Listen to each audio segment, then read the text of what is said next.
మా కోసం నా తండ్రి మా పాపాల నిమిత్తము మా ప్రభా కలుగురు శిలువలో తండ్రి మీ రక్తాన్ని చిందించి నీ ప్రాణాన్ని కలుగబెట్టిన మా ప్రభుత్వ స్తోత్రాలు. నువ్వు చేసిన త్యాగం మరవలేదు తండ్రి. నాయన నీ వంటి దేవుడు ఎవరున్నారు ప్రభా? నువ్వు చేసిన త్యాగం మరి ఎవ్వరూ చేయలేరయ్యా. నా దేవానికి వందనాలు స్తోత్రాలు చెల్లించుకుంటున్నాం మా ప్రభు. అవును తండ్రి నాయన ఇవో ప్రభా నాయన ఈ నా తండ్రి ఇచ్చిన వాక్యాన్ని బట్టి నీకు స్తోత్రాలు చెల్లించుకుంటున్నాం మా ప్రభు. నాయన నా తండ్రి నేను తల్లిదండ్రులను సన్మానించబడి ఆయన వాగ్దానంతో మాట్లాడి మా ప్రభు నీకు స్తోత్రాలు చెల్లించుకుంటున్నాం మా ప్రభు. అదే విధంగా నా తండ్రి మేమందరూ నా తండ్రి ఆయన సన్మానించేవారుగా నా తండ్రి ఆయన నేను స్థుతించేవారు నా తండ్రి ఆయన మమ్మల్ని బలపరచమని తిరుగు మారుకుంటాం. ఆయన ఇచ్చిన ప్రార్థన మీ పాదాలు చెంతకు చేర్చుకోమని యేసు పరిశుద్ధ మాటలు అనుకుంటున్నాం తండ్రి.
సమయంలో 4వ మాటగా మనమందరము సిద్ధపడి ఉందాం. ఈరోజు మన చిన్న బిడ్డల స్కిట్ కూడా వేయడానికి సిద్ధంగా ఉన్నారు.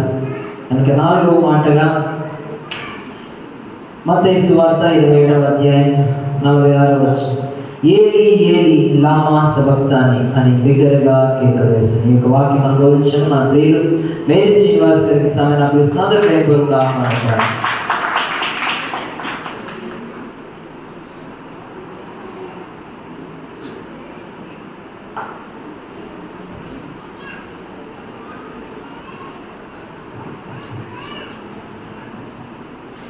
మన రక్షకుడైన యేసుక్రీస్తు నామమున అమ్మగారికి అన్నగారికి కూడి వచ్చిన అందరికీ కూడా నా వందనాలు చేస్తున్నాను. అవకాశం ఇచ్చిన అమ్మగారికి గారికి నేను అంత జ్ఞానవంతురాన్ని కాదు, కానీ దేవుడు మహాకృపను బట్టి దేవుడు నన్ను బట్టి మీతో వచ్చిన మాటలు పంచుకోవడానికి దేవుడు ఇచ్చిన కృపను బట్టి వందనాలు చేస్తున్నాను. యేసుక్రీస్తు ప్రభు సర్వమాన వారి పాపముల కొరకు చివరిగా 7 మాటలు పలికారు. ఆ మాటలు ఈరోజు 4వ మాటగా నేను మీతో పంచుకోవాలని ఆశిస్తున్నాను. మత్తయి సువార్త 27వ అధ్యాయము 46వ వచనం.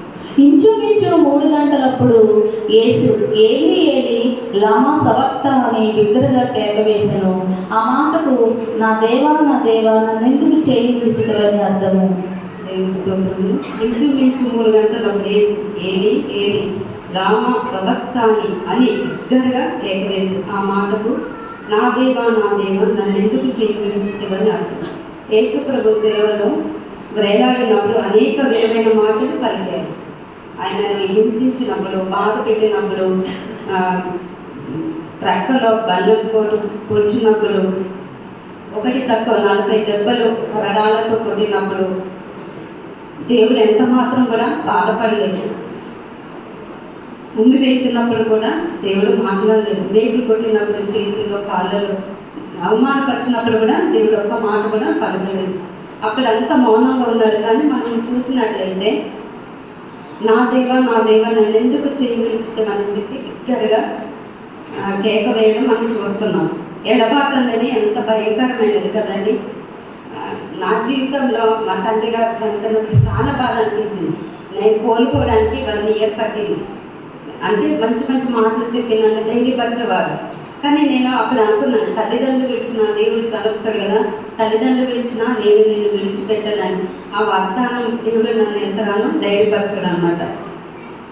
ఒకసారి ఆలోచించే, ప్రభువా యూద వదిలేసిన, శిష్యులు వదిలేసిన, అందరూ వదిలేసిన, నన్ను గాయపరిచిన అన్ని భరిస్తాను, కానీ నీవు నన్ను విడిచి వదిలేస్తే తట్టుకోలేనని చెప్పి తండ్రి దగ్గర నుండి వచ్చే ఎడబాటును తట్టుకోలేక యేసు ప్రభు ఎంత ఏలీ లామా సబక్తాని నా దేవా నన్ను ఎందుకు చేయి విడిచిపెట్టవని బిగ్గరగా అరవడాన్ని మనం చూస్తున్నాం. ఒకసారి తల్లిదండ్రులు పిల్లలు కూడా వదిలినప్పుడు ఎంత బాధపడుతుంటారు కదండి. దేవుడు కూడా అంత బాధని, అంత భయంకరమైన పరిస్థితుల్లో కూడా ఆయన తండ్రి యొక్క ఎడబాటును అనుభవించడం అనేది మనం చూస్తున్నాం. యేసు ప్రభు శిలువ వేయబడక మనకు మంచి మాట అన్నారు. నా తండ్రి నన్ను ఎప్పుడూ విడవలేదు అన్నారు. చూద్దాము యోహాను సువార్త 8:29. యోహాను సువార్త 8వ అధ్యాయము 29వ వచనం.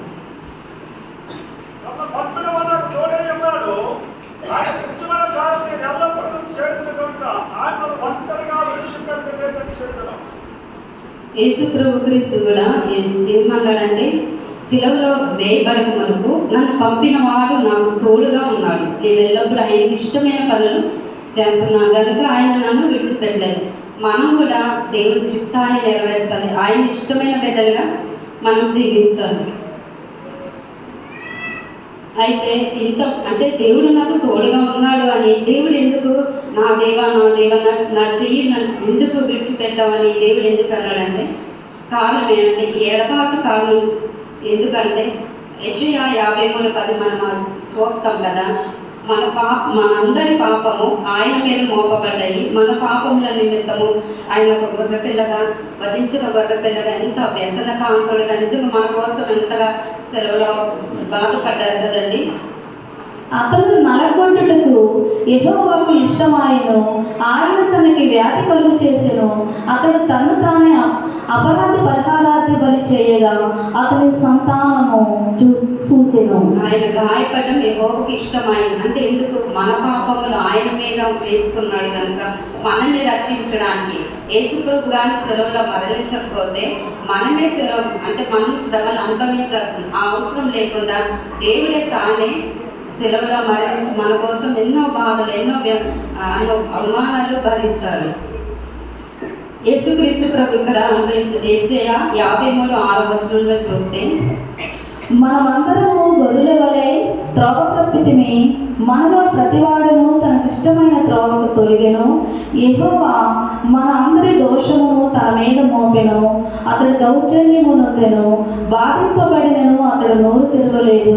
వరకు తేబడు గొర్రె పిల్లలు బొచ్చుల దేవుని స్తోత్రం. మన దోషంలో, లోక ప్రజలందరి దోషంలో కొరకు ఆయన పాపంగా చేయబడ్డాడు. అందుకే తండ్రి విడిచిపెట్టాడు. విడిచిపెట్టడం అంటే యేసుక్రీస్తు శరీరానుసారం ఉన్నాడు కనుక విడిచిపెట్టాలేమో అని అనుకున్నాడు, కానీ దేవుడు విడిచిపెట్టలేదు.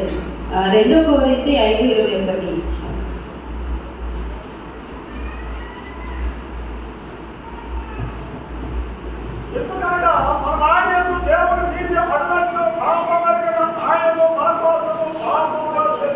చూడండి, చేసి మన పాపము ఆయన పాపముగా ఎంచబడి మనల్ని నీతిమంతులుగా తీర్చడానికి తండ్రి విడిచిపెట్టబడ్డాడు. అయితే మనందరి పాపములు ఆయన మీద మోపబడ్డాయి కనుక ఆయన విడవబడ్డాడు.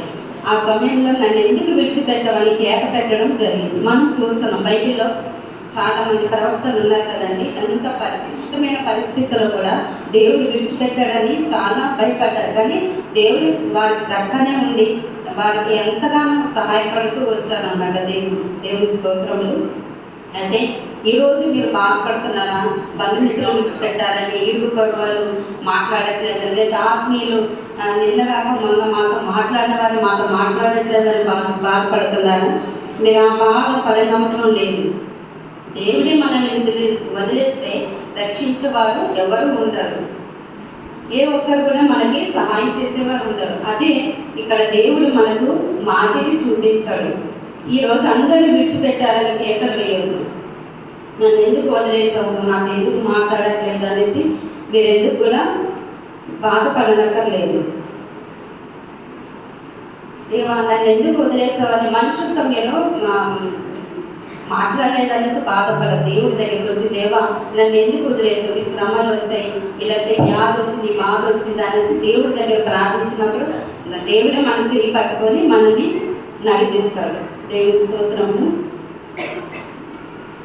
కాబట్టి ప్రియ సంఘము, ఈ 4వ మాట ద్వారా దేవుడు మనకు తెలియజేసింది ఏంటంటే, ఎవరు విడిచిపెట్టినా పర్వాలేదు, కానీ మన నిత్యత్వానికి, మన భవిష్యత్తుకి, మన జీవితానికి, మన విజయానికి కారణభూతుడైన దేవుడు మనల్ని విడిచిపెట్టాడనే విశ్వాసంతో దేవుళ్ళు ముందుకు సాగుతాం. కీర్తనలు 77:7.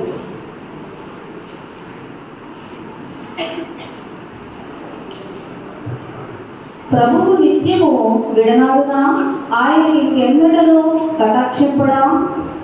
చాలు. దావీదు గారు ఎంతో శ్రమలో ఉన్నప్పుడు ప్రభువు నిత్యము విడనాడున. మన జీవితంలో కొన్ని శ్రమలు వచ్చినప్పుడు దేవుడు విడిచిపెట్టాడేమో అని బాధపడుతుంటాం, బెంగపడుతుంటే, కానీ బాధపడద్దు, ధైర్యం కలిగి. దేవుడు ఏమన్నాడంటే, సదాకాలము మీతో కూడా ఉంటానని దేవుడు సెలవిచ్చాడు. కనుక మనం దేవుడి వాక్యం చేతి పట్టుకొని ఆయన మాదిరిగా జీవిస్తూ, ఆయన సారూప్యంలోకి మనం జీవిస్తూ ఉండాలని కోరుచు చిన్న మాటలు దేవుడిని దీవించుకుందాం.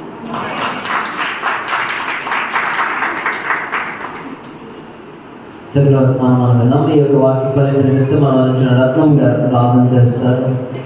యాతపేట రత్నం గారు ప్రార్థన చేస్తుండగా అందరికీ విద్దాం. తలలు వచ్చి కళ్ళు మూసుకుందాం. మైక్ అందించండి. తల వచ్చి కళ్ళు మూసుకుందాం. అటు తర్వాత ప్రత్యేకంగా పాట పాడడానికి సామర్థ్య గారిని సిద్ధంగా ఉండవలసిందిగా మనం చేస్తున్నాం. ఇంకెవరైనా అవకాశం కావాలంటే ప్రార్థన పాట వరకు మీరు అడగవచ్చు. అది గమనించండి. సమయంలో యొక్క ఏది నామస్వక్తాన్ని, నా దేవా నన్ను ఎందుకు చేయబడినాడు, మనకు కూడా ఆ విధంగా చేయబడినాడు అని అనుకుంటాం. కానీ ఆయన మనం విలువకు ఎగరాకి నడిపిస్తున్నాడని ఈ వాక్యం నిమిత్తం ప్రార్థన చేస్తారు. ప్రార్థన చేస్తుండగా ఎక్కిద్దాం ప్రార్థన. స్తోత్రం తండ్రి, స్తోత్రం నాయన. పరిశుద్ధ తండ్రి, పరిశుద్ధ పాలనకి శుద్ధులు స్తోత్రాలు చెల్లించుకున్నాం తండ్రి. ఈ దినాన్ని ప్రభా, శుభశుభకరం దినాన్ని ప్రభా తండ్రి, మేము ఎలా కోరుకొని ఈ శిలువ కోసం మేమందరూ ధ్యానిస్తున్నాం తండ్రి నాయన. ప్రభా నీకు వందనాలు చెల్లించుకున్నాను. ఇక చెప్పిన వాక్యం పెట్టి ప్రార్థిస్తున్నాం తండ్రి, నీకు వందనాలు. అవును ప్రభా, మా చేతులతో చేసిన పాపము ప్రభా, నీ చేతుల్లో చేయలేదు మీరు కూర్చోబడ్డాయి తండ్రి, నీకు స్తోత్రం ప్రభా. మా కాళ్ళతో చేసిన పాపం ప్రభా నా తండ్రి యేసయ్య ప్రభా నాయన, నీ కాళ్ళలో ప్రభా మేలు కూర్చోబడ్డాయి తండ్రి, నీకు వందనాలు చెల్లించుకుంటున్నాను ప్రభా. ప్రభా ప్రతి పాపం తండ్రి యేసయ్య మీ బదులు మేము మోసారు తండ్రి ప్రభా, నీకు వందనాలు. మాకు పడవలసిన చర్చ ప్రభా నా తండ్రి మీకు పడ్డారు తండ్రి, నీకు స్తోత్రములు ప్రభా. చర్చ నుంచి మమ్మల్ని చెప్పించారు ప్రభా, నీకు వందనాలు చెల్లించుకుంటున్నాను అయ్యా. అవును ప్రభా, ఇంకను ప్రభా మేము తగ్గించుకోవడానికి ఇంకను మీరు హెచ్చించే వారికి మిమ్మల్ని నాకు సాధించేమని అడుగుతున్నాం తండ్రి. ప్రభా నాని దినాలి ప్రభా నా తండ్రి అయ్యా తండ్రి నాయన శిలువుకి మేము అప్పగించినప్పుడు ప్రభా నా తండ్రి, మేము బాధపడినప్పుడు ప్రభా నా తండ్రి యేసయ్య మీరు మా కోసం బాధపడవద్దు, నీ కోసం నీ బిడ్డల కోసం బాధపడము తండ్రి, నీకు వందనాలు ప్రభా. తండ్రి నాయన మా కోసం ఎంత సేవ చేసావు తండ్రి నాయన, తండ్రి ఎంతగానో ఓర్చుకున్నావు తండ్రి, నీకు వందనాలు ప్రభా. ఒకటి దాకా 40 కొట్ల తప్పుడు కొట్టినప్పుడు ముళ్ళకి రేటు నీకు నేను తలపై ఉంచినప్పుడు ప్రభా ఎంతో ఓర్చుకున్నారు తండ్రి దేవా నా తండ్రి. అటువంటి ఓర్పు మాకు కూడా దయచేయమని అడుగుతున్న ప్రభా నాయన. ఎవరేమైనా ఈ చెంప కొడితే ఈ చెంప పట్టమన్న ప్రభా నాయన, ఈ చెంప కొట్టడం ఆయన చెంప పట్టమన్నప్పుడు ప్రభా అటువంటి ఓర్పును కూడా మాకు దయచేయమని అడుగుతున్నాం తండ్రి, నీకు వందనాలు ప్రభా. నీకే స్తోత్రాలు చెల్లించుకుంటున్నాం తండ్రి నాయన. అయ్యా నాయన ప్రేమ బయట కరుణ బయట ప్రభా నా తండ్రి, జాలి చూపే కన్న తండ్రి ఒకటే ప్రభా, మా కోసం ప్రాణం పెట్టిన తండ్రి, నీకు వందనాలు ప్రభా. తండ్రి నీకు ఏమి ఇచ్చినా మీ రుణం తీర్చలేక తండ్రి నాయన, మా కోసం ఎంతగానో ప్రభా మీరు భరించారు ప్రభా నా తండ్రి, నడవడానికి నడిచారు ప్రభా నా తండ్రి. అయ్యా నాయన చెమటాను ప్రభా రక్త నిధులుగా మారింది ప్రభా నా తండ్రి యేసయ్య.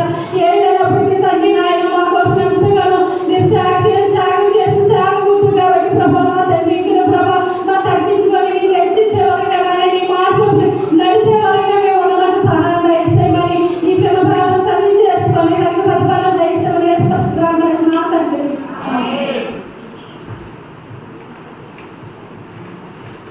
సమయంలో మన ప్రియులు సామూర్తి గారు ప్రత్యేకమైన పాట పాడిస్తారు.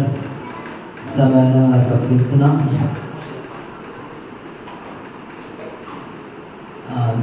స్పెషల్ సాంగ్స్ సమయం నాకు లేదండి. నెక్స్ట్ మోషే గారు పాడడానికి సిద్ధంగా ఉండండి. దేవుడు మనకు మహిమ కలుగుతుంది కాక ఈ అవకాశం ఇచ్చిన ప్రతికి ప్రత్యేక వర్ణాలు తెలియజేస్తున్నాం. ఒక పాట పాడి దేవుడు నామని మహిమపడతామని మెల్లది పాడినా కీర్తించిన నీ రుణము తీర్చగలనా, కొనియాడి పాడి నీ సాక్షిగానే ఇలలో జీవించనా, ఇలలో జీవించనా. మెల్లది పాడినా కీర్తించిన నీ రుణము తీర్చగలనా, కొనియాడి పాడి నీ సాక్షిగానే ఇలలో జీవించనా, ఇలలో జీవించనా.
ఎలాగో జీవించనా,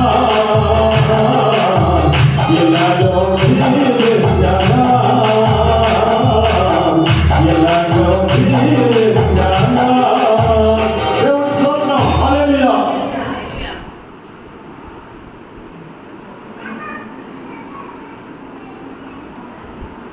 చక్కని పాట పాడడానికి ఇచ్చిన సామూర్తి గారికి ప్రత్యేకమైన వందనాలు. ఈ సమయంలో 5వ మాటగా యేసు పలికారు. యోహాను సువార్త 17వ అధ్యాయం 28వ వచనం.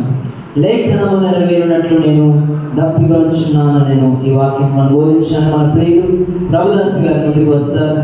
ప్రభుదాస్ గారి యొక్క వాక్యాన్ని మనకి బోధిస్తారు. ఆ తర్వాత మన ప్రియుడు మోషే గారు ప్రత్యేకమైన పాట పాడడానికి సిద్ధంగా ఉండాలి.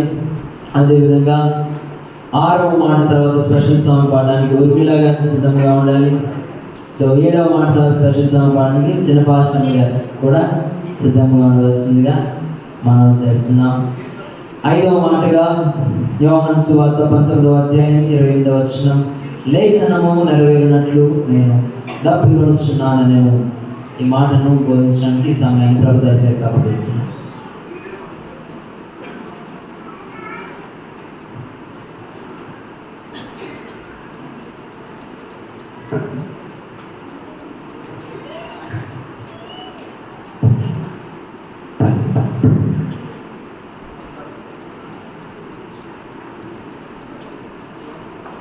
ప్రభునందు మొట్టమొదటిగా మన రక్షకుడు, మన ప్రభువు, మన విమోచకుడైన దేవాది దేవుడు ప్రభువైన యేసుక్రీస్తు నామమున ఘనపరుస్తూ స్తుతిస్తూ స్తుతి మహిమలు ఆయనకే చెందినగాక. అలానే ఈ సమయము నాకు ఇచ్చినటువంటి దైవజనులకు, దైవ సేవకురాలకు, ప్రభువైన యేసుక్రీస్తు నామమున వారికి కూడా వందనాలు తెలియపరుస్తున్నాం. కూడి వచ్చినటువంటి ఇమానుయేల్ సంఘ విశ్వాసులందరూ కూడా ప్రభువైన యేసుక్రీస్తు నామములో ప్రేమ వందనాలు తెలియపరుస్తున్నాం. ప్రియమైనటువంటి దేవుని బిడ్డలారా, చాలా ప్రాముఖ్యమైనటువంటి సమయంలో మనం అడుగు పెట్టుకున్నాం. మరి ఈ సమయంలో సాంబమూర్తి గారు సమయస్ఫూర్తిని ఉపయోగించి ఒక మంచి పాట పాడినందుకు ఆయన కూడా నా హృదయపూర్వకమైనటువంటి ప్రేమపూర్వకమైనటువంటి వందనాలు తెలియపరుస్తున్నాను. ఎందుకంటే ప్రభు వారు గాయాలతో సిలువెక్కారు. ఆయన ఒక క్షణంలో గాయపడిన అన్న మాట సమరయుడికి యూదులకి పడదు. అలాంటప్పుడు ఒక సమరయుడికి స్వస్థపరిచినట్టు మనం బైబిల్లో చూస్తున్నాం. గాయపడినటువంటి శరీరానికి స్వస్థపరిచారు. మరి మంచి సమయస్ఫూర్తిని తీసుకొని మంచి చక్కనైనటువంటి పాట పాడినందుకు ఆయన కూడా ప్రేమ వందనాలు. ప్రియమైనటువంటి వాదారా, మరి ఈ యొక్క శుక్రవారం నాడు అనేక సంవత్సరాల నుంచి అనేక సంఘాలు కూడా అంటే యావత్ ప్రపంచం అంతా కూడా ఈ దినం జరుపుకున్నటువంటి దినం. అసలు చాలా ప్రాముఖ్యంగా చెప్పుకోవాలంటే యేసు ప్రభువు వారు ఈ లోకమునకు ఒక రక్షకుడిగా వచ్చారు. ఆయన మన కొరకు వచ్చాడని చాలా సందర్భాల్లో విన్నాం. చాలా మంది సేవకుల ద్వారా కూడా విన్నాం. మన సేవకుల ద్వారా కూడా మనం విని ఉన్నాం. మరి సమయంలో మనం ఈ 40 దినములు కూడా ఉపవాస దినాలుగా లేక శ్రమల దినాలుగా లేక క్రీస్తు ధ్యానాలు, శిలువ ధ్యానాలుగా మనం ఆచరిస్తున్నాం. ఒక విషయం నేను మీతో పంచుకోవాలని ఆశపడుతున్నాను. ఒకవేళ దయచేసి సమయం ఎక్కువైనా ఏమనుకోవద్దు, అలాగని నేను ఎక్కువ తీసుకోను. మనం ఈ 40 దినాలు కూడా ఉపవాసం చేస్తున్నప్పుడు ఎవరి కొరకు చేశాం, ఎందుకు వరకు చేశాం అని ఒక మనకు మనంగా ప్రశ్న వేసుకుందాం. ఈ ఉపవాసం మనం ఉపవాసం ఉన్నప్పుడు ఎందుకు చేస్తున్నాం, ఎవరి కొరకు చేస్తున్నాం, ఇది ఎవరికి ఇష్టమైన ఉపవాసం అనేది మనం ఒకసారి మనకు ప్రశ్నిస్తాం. ఈ మాట నేను చెప్పే ముందు యెషయా గ్రంథం 58:3-8 వచనాలు చదివితే చాలు. ఇప్పుడు దాని నేను ఎక్కువ వివరణ, ఎందుకంటే మరి సమయం అడిగినప్పుడు కూడా ఇంకా 6వ మాట 7వ మాట ఉంది కనుక యెషయా గ్రంథం 58:3-8 వచనాలు మీరు ఇంటి దగ్గర చదువుకోండి, దాన్ని గ్రహించండి. ఈ ఉపవాసం ఎవరికి ఇష్టమై ఉండాలి, ఎవరికి ఇష్టమై ఉండాలి. కాబట్టి మీరు ఈ గ్రంథాన్ని మీ గృహానికి వెళ్ళినప్పుడు చదవండి. అయితే ఇప్పుడు 5వ మాటగా ఇంకా ప్రాముఖ్యమైనటువంటి ఘట్టంలోకి మనం వెళదాం. ప్రేమైన వారారా, నాకంటే ముందు 4 మాటలు మన దేవుడు చాలా చక్కగా వివరించారు. మొదటి మాటగా, తండ్రి వీరేం చేస్తున్నారో వీరు ఎరుగరు కనుక వీరిని క్షమించండి అని ఎవరెవరికి అన్నారు? శిలువలో యేసు ప్రభువు వారు తన తండ్రి అయిన దేవునికి మొరపెడుతున్నాడు. మనం చేసిన తప్పులు, మనం చేసినటువంటి పాపముల నిమిత్తమై తన తండ్రిని వేడుకున్నట్టుగా మొదటి మాటలో మనం చూస్తూ ఉన్నాం. ఇక 2వ మాటకు వస్తే,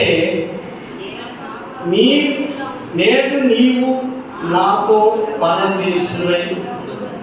వీళ్ళ ఒక మాట జ్ఞాపకం మనం చేసుకోవాలి. మీకు చిన్న మాట చెప్తాను. నాకంటే ముందు పుట్టిన మా అక్క, మా 3వ అక్క ఈ శ్రీకాకుళంలోనే ఉండేది. ఆమె కొన్ని సందర్భాల్లో చాలా బలహీనమైపోయింది, అనారోగ్యానికి గురైపోతూ బాప్టిస్ట్ సంఘ కాపరి గారు, ఇప్పటికే ఉన్నారు ఆయన, జాకబ్ పరిగారి గారు, ఆయనకి ఒక సందర్భంలో ఇంకా మా అక్క బ్రతుకుతుందని నమ్మకం మాకెవరికి లేదు, చనిపోద్దని కూడా నిర్ణయించుకున్నాం. ఆమెకి కూడా తెలుసు, మా అక్కకు కూడా తెలుసు. కానీ ఆ సమయంలో మాస్టర్ గారికి ఫోన్ చేసి, అయ్యా నేను బ్రతుకుతాను నాకు తెలియదు, కానీ ఈ చనిపోయే ముందు నా గురించి ప్రార్థన చేయండి. ప్రియులరా, మనము చనిపోయే ముందు కూడా దేవుని కొరకు, దేవుడు మనల్ని రక్షించాలి, అయ్యా నేను నీ రాజ్యానికి రావాలి అని నువ్వు పశ్చాత్తాపడి ప్రార్థన చేసినట్లయితే తప్పనిసరిగా దేవుడు క్షమిస్తాడు, ఆయన రాజ్యంలో చేర్చుకుంటాడు అనే నమ్మకం మనలో ఉండాలి. ఈ మాట ఎందుకు చెప్తున్నానంటే, ఇక్కడ 2 దొంగలు కూడా యేసుక్రీస్తు పక్కన సిలువ వేయబడింది. అందులో ఒక దొంగ ఏమని మొరపెట్టాడు? నీవు నిజమైన దేవుని కుమారుడైతే నీకు నువ్వు రక్షించుకొని మమ్మల్ని రక్షించు అని అడిగాడు. అంటే అది స్వార్థ బుద్ధి. అంటే అది నిజంగా దిగిపోదాం సిలువలు అంటే అది మరలా స్టేట్ బ్యాంకులో లేదా ఆంధ్ర బ్యాంకులో ఏదో బ్యాంక్ కూడా వస్తుంది, అది మారలేదు. కానీ ఇంకొక దొంగ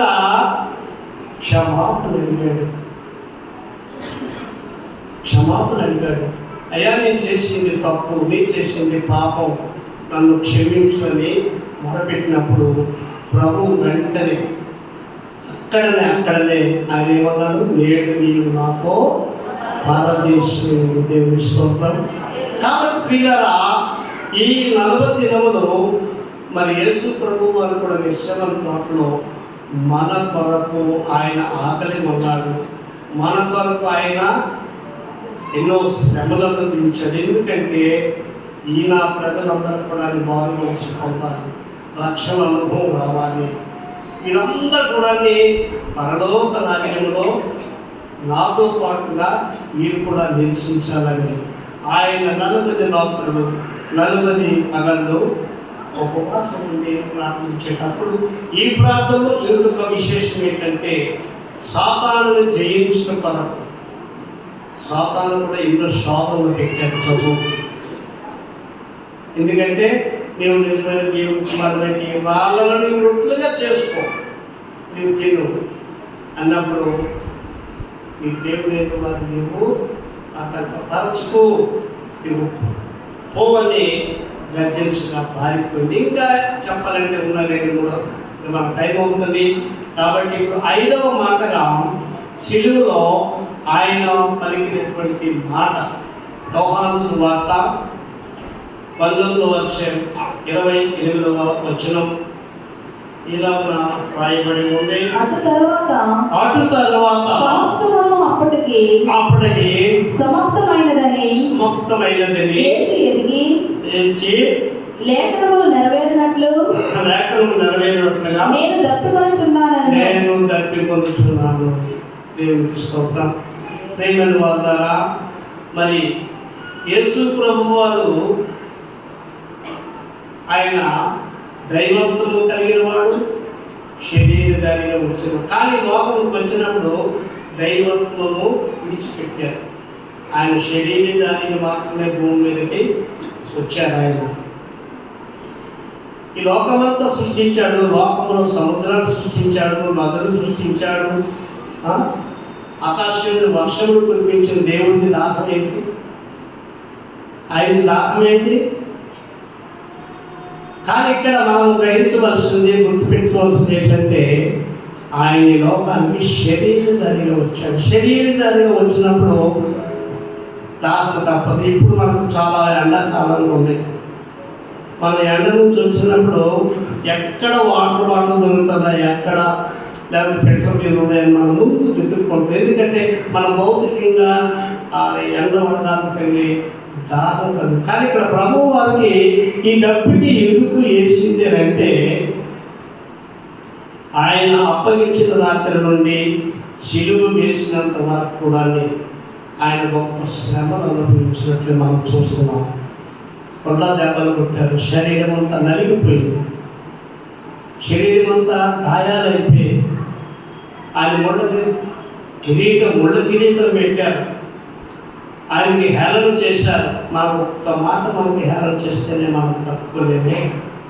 ఒక్క మాట ఏదైనా మనకి విమర్శించినట్లయితే మనం తట్టుకోలేము. అయితే ఇన్ని బాధలు, కొండ దెబ్బలైతే నేను మొక్క మీద ఉమ్మేయించుకోవడం ఏంటైతే నేను ఎన్నో రకాల హింసలు పడి ఆయన శ్రమను అనుభవించారు. చివరకు ఆయన సిలువను వేసినప్పుడు ఆయన దప్పికొన్నాడు. ఆ దప్పికొన్న మాటకి మనం చూస్తానికి ఏమి ఇచ్చారు, ఆయన దాహం తీసుకు ఏమి ఇచ్చారంటే మరి కీర్తనలో ఆయన దప్పికొన్నప్పుడు ఆయనకి ఎంత బాధ అనిపించిందో కీర్తనలు 22:15 చూసుకుందాం ఒకసారి. కీర్తనలు నా బలము ఎండిపోయి చెల్లపెంకు వలె ఎండిపోయాను, నా నాలుగా నా దవడను అంటుకొని ఉన్నది, నా దవడను నాలుగా అంటుకొని ఉన్నది. ప్రియులారా, అది ఎంతగా తప్పి ఉన్నాడో ఇక్కడ మనం చూస్తే, ఇప్పుడు మనం కూడా ఎండ నుంచి బయట లోపలికి వచ్చేసరికి నీడలోకి వెళ్ళేసరికి మన నోరు ఎలా ఉంటుంది, నాలుక ఎలా ఉంటుంది. ఒక్కొక్క సందర్భంలో ఈ నాలుక పూర్తిగా డ్రై అయిపోతుంది, అంటే ఎండిపోతుంది. ఒక్కోసారి మనకి ఈ లాలాజలం కూడా మన నోట్లో ఉండదు ఒక్కొక్కసారి. అటువంటిది మరి ఆయన ఎంత దక్కువ ఉన్నాడు. వాడు ఏం చేశారు, దాహం అంటే వాళ్ళు ఏం చేశారు చూద్దాం. కీర్తనలు 69:21. కీర్తనలు 69:21 చూద్దాం. వారు చేదును కొద్దిగా నెమ్మది, ఎందుకంటే కొద్దిగా వారు చేదును నాకు ఆహారముగా పెట్టిరి,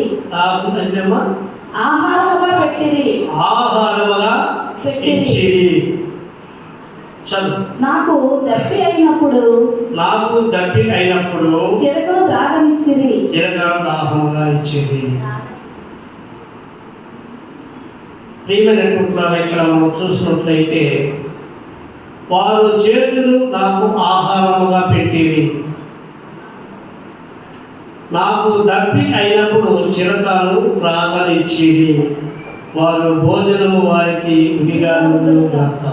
ఏమని వారు కదా, వాడు చిరకాలు ఇచ్చారు. దాహము ఉన్నప్పుడు చిరకాలు ఇచ్చారు. ఆకలి అయినప్పుడు వారు చిరకాలు ఇచ్చారు. ఇక్కడ మనం చూస్తుంటే మరి ఆ చిరకాలో ఏమి ఇచ్చారనంటే వాళ్ళకు కలిపి ఇచ్చినట్టుగా మనకి బైబిల్ తెలియపరుస్తుంది, పరిశుద్ధ గ్రంథం తెలియపరుస్తుంది. ఏమిటంటే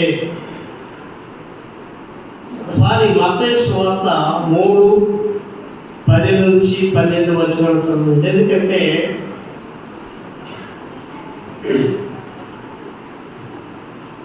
జ్ఞానులు, తూర్పు దేశ జ్ఞానులు నక్షత్రం చూసి ఈ యేసు ఎక్కడ పుట్టాడు అని వెళ్ళినప్పుడు ఆ నక్షత్రము చూసుకుని వెళ్ళి యేసు ప్రభు వారికి ఏమి సమర్పించారంటే కానుకలుగా బంగారము, సామ్రాణి, బోళము. అయితే యేసు ప్రభు వారి శరీరంలో ఉన్నప్పుడు చిరకాలు ఆహారముగా ఇచ్చినట్టే బోళములు కలిపినటువంటి చిరకాలు వాడు ఇచ్చారు. ఆ చిరక యేసు ప్రభు వాడు తీసుకోలేదు. ఇవన్నీ కూడా లేఖనాలు నెరవేరినట్లుగా జరుగుతున్నది. మరి ఒక వచనం మనం చూద్దాం. యోహాను సువార్త 1:14. ఆ వాక్యము శరీరధారిగా సంపూర్ణుడుగా ఆ వాక్యము శరీరధారి కృపాసత్య సంపూర్ణుడుగా మన మధ్య నివసించెను.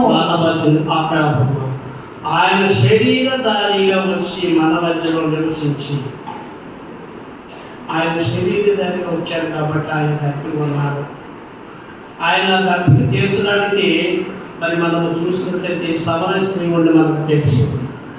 ఆమె తప్పి ఉన్నప్పుడు ఆయన ఏమంటారమ్మా, ఈ నీళ్ళు మీరు తాగితే మరలా తప్పికుంటారు, నేను ఇచ్చినటువంటి చలవలు మీరు తీసుకున్నట్లయితే పెద్దలు కూడా మీరు తప్పికి పోనారు అని ప్రభువు యేసుక్రీస్తు వారు చెప్పినట్టుగా మనం చూస్తా ఉన్నాం. కాబట్టి ఏంటి మనం అలా అసలు బంగారం అంటే ఏంటి? బంగారం అనగా రాజరికానికి గుర్తింపు. మరి సామ్రాణి అంటే ప్రధాన యాజకులుగా గుర్తింపు. బోళము అనగా మరణానికి గుర్తింపు. ప్రభువు యేసుక్రీస్తు వారి శరీరంలో ఉన్నప్పుడు ఆ చిరకాను బోళంలో కలిపి ఆయన చిరకాను అందించారు. ప్రియమైన దేవుని పిల్లగా, ఈ లోకంలో మనందరం కూడా శారీరకమైనటువంటి భౌతికమైనటువంటి దాహం ఉంటుంది. మన ఆ దాహాన్ని శాశ్వతముగా మనము పొందకుండా ఉండాలంటే ప్రభువైన యేసుక్రీస్తు మన రక్షకుడిగా అంగీకరించి ఈరోజు మన కొరకు ఆయన చనిపోయాడు. ఆయన శరీరంలో ఉన్న రక్తమంతా పోయింది, చివరకు తన శరీరంలో ఉన్న నీరు కూడా పోయింది. అందుకు ఆయన దప్పి ఉన్నాడు, మన కొరకు ఆయన దాహము ఉన్నాడు. కాబట్టి ఈ యొక్క శుభ శుక్రవారం నాడు ఒక రకంగా చెప్పాలంటే నాకు ఒక ఆయన అడిగాడు ఈ మధ్యలో, ఆల్రెడీ గుడ్ ఫ్రైడే ఏంటంటే అన్నాడు. గుడ్ ఫ్రైడే అయితే లేదా అన్నాను.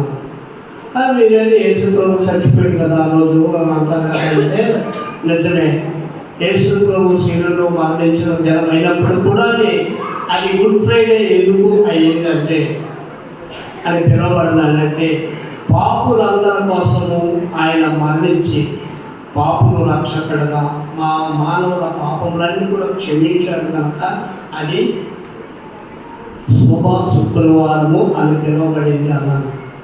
అనేసరికి ఇంకా అలా ఉందా అని అన్నాడు. అంటే అది తెలియదు, ఒక అన్నిడు కాబట్టి ఈరోజు మనకి ఇది ఎంతో సంతోషకరమైనటువంటి దినం. ఎందుకంటే మన కొరకు ఆయన మరణించాడు.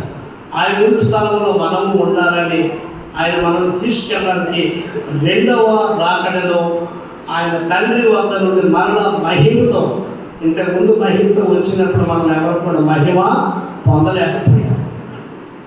ఎందుకంటే మనందరం పాపం చేశాం కాబట్టి ఆ పాపంలో ఆయన యొక్క మహిమను మనము పొందుకోలేకపోయాం. కాబట్టి ఆయన మరలా రెండవ రాకడలో ఆయన 1000 ఏళ్ళ పరిపాలన, ఆయన రాజ్యము విస్తరింప చేయడానికి రాబోతున్నాడు. కనుక మనం ఆయన రాకడ వరకు సిద్ధపాటు కలిగి ఆయన మహిమను మరలా పొందుకొని పరలోక రాజ్యంలో మనమందరం కూడా ఉండాలని మనకు ఆశ కలిగి మరలా వస్తున్నాడు. కనుక మనందరం కూడా సిద్ధపాటు కలిగి జీవించాలని ఆశపడుతూ చిన్న మాటలు ముగిస్తున్నాను. చెప్పని మాటలు పంచుకున్న ప్రభుదాస్ గారి ప్రత్యేకమైన వందనాలు. లేఖనం నెరవేరినట్టుగా గుర్తుపరుచున్నాను. సో ఈరోజు కూడా మీరు అందరూ దాహంతో ఉన్నారు. మీ అందరి కొరకు ప్రభుదాస్ గారు ఫ్రూటీస్ తీసుకొని వచ్చారు. యూత్ వారి సమయంలో అవి పంచవలసిందే మనం చేస్తున్నాం. వారితో పాటు ప్రిస్కిల్లా గారు కూడా వీళ్ళు అందిస్తున్నారు కనుక సో ఈ యొక్క అందరికీ ఈ ప్రార్థన జరుగుతుంది. మమ్మల్ని హేమ గారు ప్రార్థన చేస్తారు. ప్రార్థన చేస్తుండగా ఈ యొక్క ఫ్రూటీస్ని అందరికీ అందించండి. దయచేసి తాగిన తర్వాత ఫ్రూటీని బ్యాగ్లో ఉంచండి. మీరు బయటికి వెళ్ళినప్పుడు డస్ట్బిన్లో పడేయవచ్చు కనుక. మహాపరిశుద్ధుడైన ప్రేమగల దేవ, తండ్రి, మహాగరుడు, మహోన్నతుడ, సర్వాధికారి, సర్వశక్తిమంతుడ, ఇదిగో ప్రభువా తండ్రి నైనా యేసయ్యా, మా కోసం సిలువలో వేలాడి దేవా తండ్రి నైనా, అయ్యా తండ్రి మేము చేసిన ప్రతి ఒక్క దోషము, ప్రతి ఒక్క పాపమును కడిగి అయ్యా తండ్రి మీ రాజ్య వారసులుగా తండ్రి నేను ఆనాడు దొంగవలే తండ్రి నేను దొంగలు ఎలా అయితే ఆ క్షణంలో నువ్వు చేర్చుకున్నావు బ్రహ్మ. అయ్యా తండ్రి నేను ఈ లోకంలో నువ్వు ఉన్నప్పటికీ మమ్మల్ని తండ్రి నేను చూచి మమ్మల్ని పిలిచి నీ బిడ్డలుగా మమ్మల్ని అంగీకరించిన యేసు నీకే వందనాలు చెల్లించుకున్నాం దేవా తండ్రి నైనా యేసయ్యా. మరి తండ్రి 5వ మాట ప్రకారం దేవా తండ్రి మరి తప్పికొచ్చున్నానని మాటను తండ్రి అవును ప్రభువా. అయ్యా తండ్రి నైనా ఈ లోకంలో ఉన్న దానిని మేము అయ్యా త్రాగినప్పుడు దానిని మేము తండ్రి నైనా మరి ఇంకనూ తండ్రి దాహము కలుగుతుందని తండ్రి నీ వాక్యం చెప్పిన విధముగా ఇదిగో ప్రభువా నువ్వు ఇచ్చిన నీళ్ళని మేము తాగినట్లయితే, నీ వాక్యానుసారమైన జీవితంలో జీవించినట్లయితే ప్రభువా అయ్యా నీ నిత్య రాజ్య వారసులుగా తండ్రి మమ్మల్ని అంగీకరిస్తానని అయ్యా తండ్రి నైనా అయ్యా ఇదిగో నేను వెళ్తున్నాను తండ్రి, ఇదిగో నేను వెళ్తున్నాను మా కోసము తండ్రి స్థలమును చెత్తపరిచి ప్రభువా మా కోసము తండ్రి స్థలమును ఏర్పాటు చేసిన యేసయ్యా నీకే స్తోత్రములు. అట్టి విధమైన జీవితం ఈ లోకములో మమ్మల్ని తండ్రి జీవించడానికి తండ్రి నేను అట్టి ఈ లోకంలో ఉన్న ప్రతి ఒక్క పాపమును జయించగలిగే శక్తిని మాకు దయచేయండి. నీ రాజ్యంలో చోటిని సంపాదించుకునే వారిగా అయ్యా నీ జీవ గ్రంథంలో మా పేరును లిఖింపచేసేవారుగా తండ్రి ఈ లోక పాపాన్ని జయించి అయ్యా నీ రాకడ వచ్చినప్పుడు ప్రభువా మేము ఇంకా తండ్రి నీకు దగ్గరగా జీవించే గొప్ప భాగ్యం మాకు దయచేయమని అడుగుతున్నాను ప్రభువా. సమస్తములను చేతికి అప్పగిస్తూ యేసు పరిశుద్ధ నామములో ప్రార్థన అడిగి వేడుకొనుచున్నాము తండ్రి. ఈ సమయంలో మనం మోషే గారు వచ్చి ప్రత్యేకమైన పాట పాడగలిగిస్తారు. ఈ సమయం వారికి అప్పగిస్తున్నాం. ఆ తర్వాత 6వ మాట 7వ మాట కూడా ఉన్నాయి కనుక సిద్ధంగా ఉండండి. ఈ సమయంలో మోషే గారి సమయం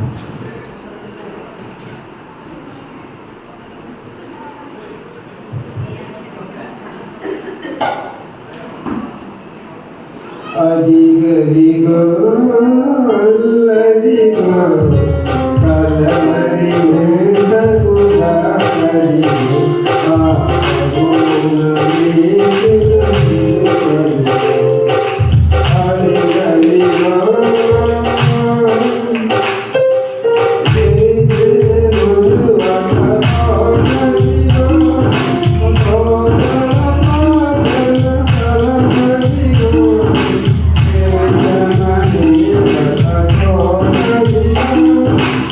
Oh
దేవునికి మహిమ కలుగును గాక. హల్లెలూయా, హల్లెలూయా.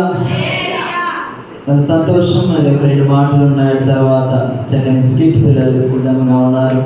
ఆరాధన మరియు వాక్యం ఉంది. సాయంత్రం బాప్టిజం కార్యక్రమాలు కూడా ఉన్నాయి. కనుక 6వ వాక్యముగా 6వ మాటగా యోహాను సువార్త 19వ అధ్యాయము 30వ వచనం. యేసు ఆ చెరుకు పుచ్చుకొని సమాప్తమైనదని చెప్పి తల వంచి ఆత్మను అప్పగించాను. ఈ యొక్క వాక్యం బోధించడం మన ప్రియులు స్వరూప్ గారి స్థానానికి సొంత ప్రేమపూర్వక ఆహ్వానిద్దాం.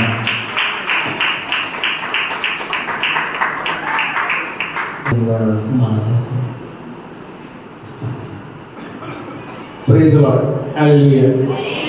ఈ అవకాశం ఇచ్చిన దైవజనులకి పాస్టర్ వందనాలు తెలియజేసుకుంటున్నాను. కూడి సంఘానికి నా హృదయపూర్వక వందనాలు తెలియజేసుకుంటున్నాను. 6వ మాట, మీరు చాలా ఇప్పటికే టైడ్ అయిపోయి ఉన్నారు. నేను ల్యాక్ చేయను, చాలా స్పీడ్గా చెప్పేస్తాను. సమాప్తమైనది 19:30 యోహాను సువార్త 19:30. యేసు చెరుకు పుచ్చుకొని సమాప్తమైనదని చెప్పి తల వంచి ఆత్మను అప్పగించెను. ఓకే, అయితే ఇది 6వ మాట. యేసు ప్రభు వారి శిలువలో పలికిన మొదటి 3 మాటలు వేరొకరి వరకు, అవతల వారి వరకు చెప్పినట్లయితే తర్వాత 3 మాటలు ఆయన కొరకు చెప్పిన మాటలు. నెక్స్ట్ చాలా చిన్న మాట. ఇది యేసు ప్రభు వారు పలికిన చాలా చిన్న మాట. ఇంకొకటి ఏంటంటే, యేసు ప్రభు వారి కోసం 4 సువార్తల్లో రాయబడి ఉంటే ఈ మాట కేవలం యోహాను సువార్తలో మాత్రమే రాయబడి ఉంది. సో నెక్స్ట్ ఇంకా చూసుకుంటే, ఇది విజయ దరహాసంతో పలుకబడిన మాట. ఏదైనా కార్యారంభం కన్నా కార్యాంతం లేదు. సో మన ప్రభువు, మన దేవుడు కార్యాన్ని సంపూర్తి చేసి ఆయన తన ప్రాణాన్ని దేవుడికి అర్పించినట్లు మనం చూస్తున్నాం. అయితే యేసు ప్రభు ఈ లోకానికి రావడానికి గల కారణాలు, మీ దగ్గర పెన్ ఏదైనా ఉంటే కొంచెం అది రాయడానికి ట్రై చేయండి. కొంచెం విషయాలు నేను గ్యాదర్ చేశాను. మీకు ఎప్పుడైనా మీ లైఫ్లో ప్రాబ్లమ్స్ వచ్చినప్పుడు దేవుడు ఈ కార్యాలు మన జీవితంలో నెరవేర్చడానికి వచ్చారు కాబట్టి ఆ ప్రాబ్లమ్స్ వచ్చినప్పుడు వాటిని మీరు మెమరైజ్ చేసుకుంటూ వాటిని మర్చిపోవచ్చు. పాపులను రక్షించుటకు 1 తిమోతి 1:15, పేదలకు సువార్త ప్రకటించుటకు లోకా సువార్త 4:18, అపవాది క్రియలు లయపరచుటకు 1 యోహాను 3:8, లోకమును రక్షించుటకు యోహాను 12:47, దేవుని రాజ్య సువార్తను ప్రకటించుటకు లోకా 4:43, పరిచారం చేయుటకు, తండ్రి చిత్తము నెరవేర్చుటకు, అపవాదిని మరణం ద్వారా నశింపచేయుటకు, అనేకులకు ప్రతిగా విమోచన క్రైదనముగా తన ప్రాణమును ఇచ్చుటకు, ఆత్మీయ అంగుల కళ్ళు తెరవబడుటకు, మనకు సమృద్ధి కలుగు చేయుటకు, నశించిన దానిని వెతకి రక్షించుటకు, దేవుని యందు విశ్వాసం ఉంచు వారు చీకటిలో నిలిచి ఉండకుండానట్లు చేయుటకు, భూమి మీద అగ్ని వేయుటకు, ధర్మశాస్త్ర శిక్ష నుంచి తప్పించుటకు, ధర్మశాస్త్రమును నెరవేర్చుటకు, ప్రస్తుత దుష్టకాలం నుండి విమోచించుటకు, లోక పాపమును మోసుకొని పోవుటకు, సత్యమును గూర్చి సాక్ష్యం ఇచ్చుటకు, సమస్తమును తెలియజేయుటకు, ధర్మశాస్త్ర సంబంధమైన నీతి విధి నెరవేర్చుటకు, నలిగిన వారిని విడిపించుటకు, చెరలో ఉన్న వారికి విడుదల కలిగించుటకు, ప్రభు హితవత్సరము ప్రకటించుటకు, ధర్మశాస్త్రానికి లోబడి ఉన్న వారిని విమోచించుటకు, దుఃఖాక్రాంతులందరినీ ఓదార్చుటకు, భూమి మీద ఖడ్గమును పంపుటకు, నిత్య జీవం నిచ్చుటకు. హల్లెలూయా. ఇంకా చాలా విషయాలు ఉన్నాయి. ఇప్పుడే 28 విషయాలు నేను చెప్పాను. ఈ విషయాల్ని మీరు రాసుకోలేనట్టయితే యూట్యూబ్లో ఉంటే వాటిని చూసి మళ్ళీ నోట్ చేసుకొని మీ పర్సనల్ లైఫ్లో ప్రాబ్లమ్స్ వచ్చినప్పుడు, మీరు పర్సనల్గా ఏదైనా ప్రాబ్లం ఫేస్ చేస్తున్నప్పుడు, దేవుడు మన కొరకు ఇవన్నీ కార్యాలు నెరవేర్చాడు కాబట్టి ఈ కార్యాలు మన జీవితంలో మన మీద అధికారాన్ని చెలాయించకూడదు. గుర్తుపెట్టుకోండి. ఓకే, ఇందులో ముఖ్యంగా ఒక 4 అంశాలు నేను చెప్పాలనుకుంటున్నాను. మొదటిది, లోక పాపము మోసుకుని పోవటం. ఇదిగో లోక పాపము మోసుకుని పోవు దేవుని గొర్రెపిల్ల. ఎవరన్నారండి? ఎవరన్నారు ఈ మాటని? బైబిల్ గ్రంథంలో ఎవరన్నారు? బాప్తిస్మిచ్చియో. Very good. ఇదిగో లోక పాపం అంటే లోకంలో ఉన్న పాపాన్ని మోసుకుని పోవడం. అసలు పాపం ఎలా వచ్చింది మనందరికీ తెలుసు. పాపము ఎలా వచ్చిందంటే ఆదాము అవ్వలు పాపాన్ని లోకంలో తీసుకొచ్చారు. అవ్వ సాతాను మాటలు విని తన పాపంలో పడినప్పుడు యేసు ప్రభు వారి దిగంబరులు అయి ఉన్నారని గుర్తించి ఒక గొర్రెను అక్కడే వధించి ఆ గొర్రె చర్మాన్ని వారికి వస్త్రాలుగా ఇచ్చి వారి పాపానికి అక్కడ గొర్రె పిల్ల ద్వారా పరిహారం చేశారు. అక్కడి నుంచి పాపం లోకంలో విస్తరించడం జరిగింది. సో అలా విస్తరిస్తున్న పాపాన్ని పరిహరించడానికి దేవుని గొర్రె పిల్లగా, లోక పాపము మోసుకుని పోవు దేవుని గొర్రె పిల్లగా యేసు ప్రభువు వారు లోకానికి వచ్చి మనందరి పాపం నిమిత్తం ఆయన క్రయధనముగా సిలువలో మరణించారు. రెండవదిగా చూసుకుంటే పాపం రక్షించుటకు దేవుడి కార్యం సమాప్తమైంది. పాపం రక్షించడానికి. అంటే పాపం అంటే ఏంటి? ఆజ్ఞాతిక్రమమే పాపము. 1 యోహాను సువార్త 3వ అధ్యాయం 4వ వచనం చూసినట్లయితే మనం దేవుడు అనుగ్రహించు మహిమను పొందలేకపోతున్నాం. ఎందుకు? సమస్త జనులు ఆ పాపం చేసి ఆయన అనుగ్రహించి మహిమను పొందలేకపోతున్నారు. రోమా పత్రిక 3:23 చూసుకున్నట్లయితే. అయితే పాపము వలన వచ్చే జీతం ఏంటి? మరణము. సో ఈ మరణాన్ని తప్పించడానికి ఆయన సిలువలో తను తాను అర్పించుకున్నారు. 1 తిమోతి పత్రిక 1:15 పాపులను రక్షించడం క్రీస్తు యేసు లోకమునకు వచ్చినని ఈ మాట నమ్మదగినదియు పూర్ణాంగీకారమునకు యోగ్యమైనదియు అయి ఉన్నది. సో మనం మొదటగా ఏం నేర్చుకున్నాము? లోక పాపమును మోసుకుని పోవడానికి. రెండవది, పాపులను రక్షించడానికి. మూడవది, ధర్మశాస్త్ర సంబంధమైన బలిని సమాప్తం చేశారు. మనం లూకాసు సువార్త మీద ఎగ్జామ్ రాసాము. సిస్టర్ బాగా పేపర్ ఇచ్చారు. సో 5 రకాల బలులు ఉంటాయి. 5 రకాల బలు ఎవరైనా చెప్పగలరా? ఫస్ట్ నుంచి సమాధాన బలి, లాస్ట్ వచ్చేస్తున్నారు. సమాధాన బలి, నైవేద్య బలి, పాప పరిహారార్థ బలి, అపరాధ పరిహారార్థ బలి, నైవేద్య బలి. ఈ విధంగా 5 బలులు అంటే మోషే ద్వారా ధర్మశాస్త్రం మనకు అనుగ్రహింపబడ్డది. అనుగ్రహింపబడిన ధర్మశాస్త్రంలో ఎవరైనా పాపం చేసినప్పుడు ఆ బలి అర్పించి దేవుని దగ్గర క్షమాపణ పొందొచ్చు అని ధర్మశాస్త్ర గ్రంథం ద్వారా మనకు ఇవ్వబడింది. అయితే దేవుని ఎదుట మనం చేస్తున్న పాపము దేన్ని బలి అర్పించడం ద్వారా ఆ పాపానికి పూర్తిగా విముక్తి లభించట్లేదు.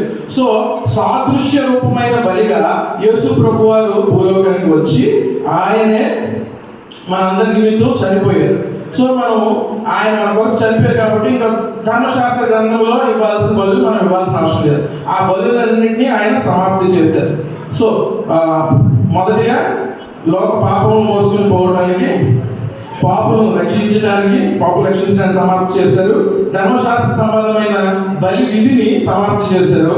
4వ చూసుకుంటే పేదలకు సువార్త ప్రకటించుటకు సమాప్తమైనది. ఆయన మందిరంలోకి వెళ్ళి యెషయా గ్రంథం చూసినప్పుడు విశ్రాంతి దినం సమాజంలో యేసు ప్రభు వారు ఈ భాగాన్ని చదివారు. లూకాసు సువార్త 4వ అధ్యాయం 17-18 చదివితే పేదలకు సువార్త ప్రకటింపబడాలి, దేవుని ఆత్మ నా మీద ఉంది, పేదలకు సువార్త ప్రకటించున్నానని దేవుడు పలుకుతున్నాడు. అంటే సమయం అయిపోయింది. పేదలకు సువార్త ప్రకటించడం అంటే అప్పటి వరకు పరిచయులు, శాస్త్రులు అనేవారు ఎవరు సమాజ మందిరంలోకి వచ్చిన వాళ్ళకి ఎవరైతే కానుకలు ఇస్తున్నారో వాళ్ళకి మాత్రమే ఈ సువార్తను ప్రకటిస్తూ అందరికీ సువార్త ప్రకటింపబడకుండా చేయడం చేశారు. అంటే దేవుడు ఆత్మ ఆయనకు వచ్చింది కాబట్టి పేదలకు సువార్త అంటే ఏంటి? ప్రభు రాజ్యం మన మధ్యలో ఉన్నది, ఆయన రాజ్యం మనకు సమీపించింది. ఎవరైతే ఆయన అంగీకరిస్తారో వారందరూ దేవుని రాజ్యంలో ప్రవేశిస్తారు. అది దేవుని సువార్త. రాజ్య సువార్త అద్భుతంగా ప్రకటించి బోధించి దాన్ని సమాప్తి చేశారు. 5 అపవాది క్రియలు లైపోస్టర్. అపవాది క్రియలు లైపోస్టర్ అంటే అపవాది యేసు ప్రభువాన్ని శోధిస్తాడు. ఫస్ట్ ఆదాము అవ్వను ఎలా అయితే శోధించాడో యేసు ప్రభువాన్ని కూడా శోధిస్తుంటాడు. ఏమని శోధించాడు? ఆయన అరణ్యంలో ఉండి 40 దినాలు ఉపవాసం చేసినప్పుడు శరీరాశ, నేత్రాశ, జీవబ్రహ్మం ద్వారా ఆయన శోధిస్తారు. శరీరాశ ఈ రాళ్ళను రొట్టెలుగా చేసుకుని తినమని చెప్తాడు. అప్పుడు మత్తయి సువార్త 4:4 ఉంటారు కదండి. మనుషుడు మాత్రమే కాదు దేవుని నోటి నుంచి మాట వలన జీవించిన అని చెప్పి గద్దిస్తాడు. రెండవది, ఎత్తైన స్థలానికి కొనిపోయి ఈ మొత్తం ఈ రాజ్యాలన్నీ నా దగ్గరే ఉన్నాయి, నన్ను మొక్కితే నేను నీకు ఇవన్నీ అనుగ్రహిస్తానని చెప్పి జీవపుడంబాన్ని ఆయన ప్రదర్శిస్తారు. ఇంకొకటి ఏంటంటే, నువ్వు ఇక్కడ పై నుంచి దూకేస్తే దేవుని దోగులు వచ్చి నేను తీసుకుంటారు కదా దేవుని వాక్యంలో. అప్పుడు కూడా యేసు ప్రభు వారు వాక్యం ద్వారానే ఆయన గద్దిస్తారు. సో మనం ఏం చేయాలి?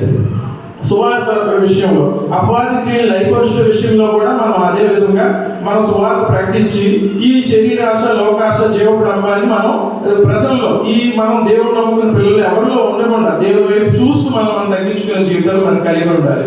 సో 5 పాయింట్లు చెప్పినండి. ఏవేమి సమాప్తం చేశారని మొదటి పాయింట్ ఎవరు చెప్పగలరా? లోక పాపం మోయడం సమాప్తమైనది. రెండవది, పాపం క్షమించటకు సమాప్తి చేశారు. మూడవది, ధర్మశాస్త్ర బదులు కంప్లీట్ చేశారు. 4వది, పేదలకు సువార్తను ఎంతో అవసరం ప్రకటించడానికి ఆయన వచ్చారు కాబట్టి అది కంప్లీట్ చేశారు. 5వది, అపవాది క్రియలు ఏంటండి? శరీరాశ, నేత్రాశ, జీవబ్రహ్మం. సో ఈ విధంగా దేవుడు వీటన్నిటిని కలువరి శిలువలో సమాప్తి చేశారు. ఇవే కాదు, నేను చెప్పిన 28 పాయింట్స్ ముందు ఉన్నాయి. వాటన్నింటినీ ఇంకా చాలా విషయాలు కంప్లీట్ చేశారు. సమయాభావం వలన వీటన్నిటిని ప్రిసైజ్ చేసి చెప్తున్నాను. సో మన అనునందిన జీవితంలో ఏం చేయాలంటే, నరుడిగా దిగి వచ్చిన యేసు చేయవలసిన కార్యాన్ని ఆయన కంప్లీట్ చేస్తారు కాబట్టి మనం కూడా నరుడిగా ఉన్నప్పుడు ఆయన మనకు అప్పచెప్పిన ఈ కార్యాన్ని మనం కంప్లీట్ చేయాలి. పాప భారం మోయడం సమాప్తమైంది. అంటే ఎవరైనా పాపాన్ని భరిస్తూ పాప భారంతో ఉంటే నీ పాప భారం యేసు ప్రభు మీద వెయ్యి, ఆయన నీ పాప భారాన్ని భరించారు. సామూహికంగా చెప్పినట్టు ఒక సీరియల్ కిల్లర్ కి క్షమాపణ దొరికింది. అదే విధంగా చూసుకుంటే సువార్త ప్రకటించడం సమాప్తమైంది. మనం అనేక మందికి సువార్త ప్రకటిస్తూ మన దైనందిన జీవితంలో మన పనుపాట్లలో మన పక్క ఉన్న వాళ్ళకి కూడా వారి ఇరుకుల్లో ఇబ్బందుల్లో ఉన్నప్పుడు దేవుని బట్టి సువార్త ప్రకటించారు. ప్రభు అపవాది క్రియలను లయపరిచారు. సో మనం కూడా ఏం చేయాలి? ఎవరైనా వారికి కలిగిన దాన్ని బట్టి వారు అతిశయిస్తున్నప్పుడు మనం యేసు ప్రభువుని బట్టి మనం అతిశయించాలి తప్పించి మరి దేనిని బట్టి, ఈ లోకంలో దేనిని బట్టి మనం అతిశయించకూడదని మనం సువార్తను ప్రకటించి వారిని సరైన క్రమంలో నడిపించేటట్టుగా మనందరం మన దైనందిన జీవితాల్లో వాటిని అలవర్చుకోవాలి. దేవుడి కొద్ది మాటలు మనం ఇంటిలో దీవించుగాక.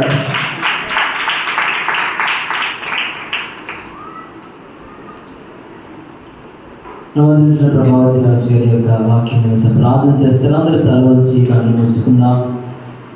చెప్పబడిన అనేకమైన వాటికి దేవుడు సమాప్తమని కలిగి ఉన్నాడు. మన జీవితంలో ఉంటున్న పాపములను సమాప్తి పలికి మనము ఆయన అనుగ్రహించిన రక్షణ నిత్య జీవము వారసులుగా నడిపించబడదాం. ప్రార్థన చేస్తుండగా అందరం ఏకీభూతం మైక్ అందించండి త్వరగా. ఓకే, ప్రార్థన.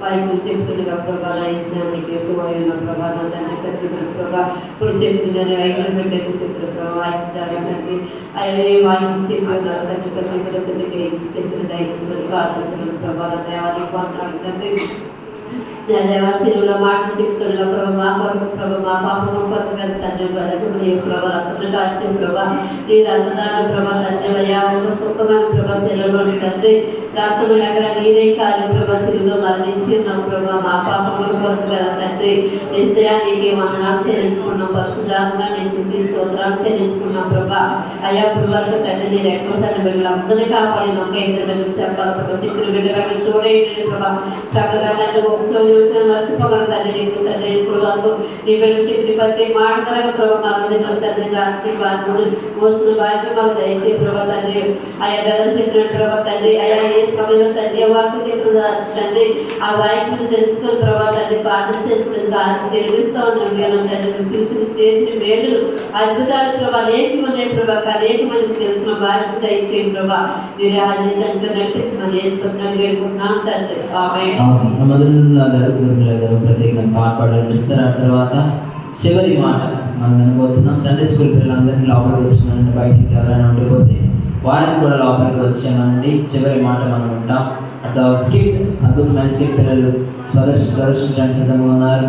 సమయంలో ప్రత్యేకంగా పాటలు అందిస్తారు.